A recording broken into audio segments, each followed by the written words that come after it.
surround yourself with the right people.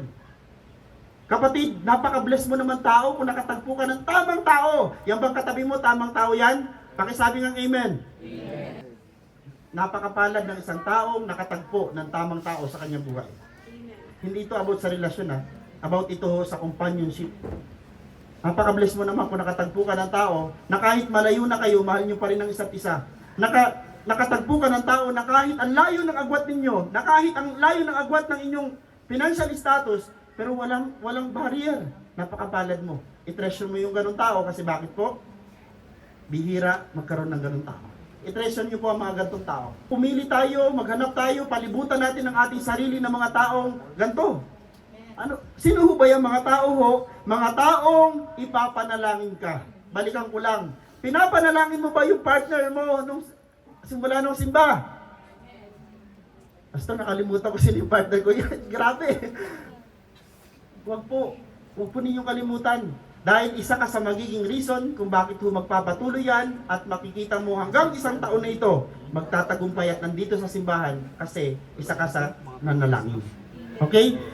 Paligiran natin ang ating mga sarili ng mga tamang tao, mga taong ipapanalangin ka sa lahat ng aspeto ng iyong buhay.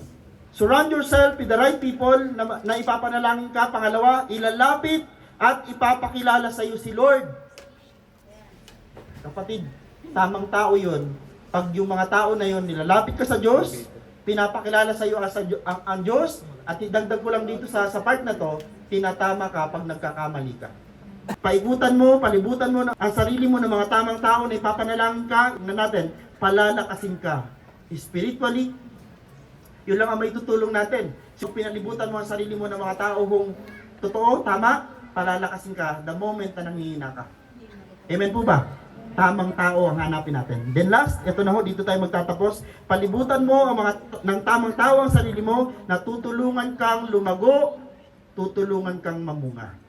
Amen? Ngayong taong ito, yan ho ang ating hahanapin. Pastor, sa circle ko ngayon, parang hindi ko ma-discern kung sino doon sa circle ko na yon. Ang mga tamang tao, ikaw muna yung maging una. Tama po ba?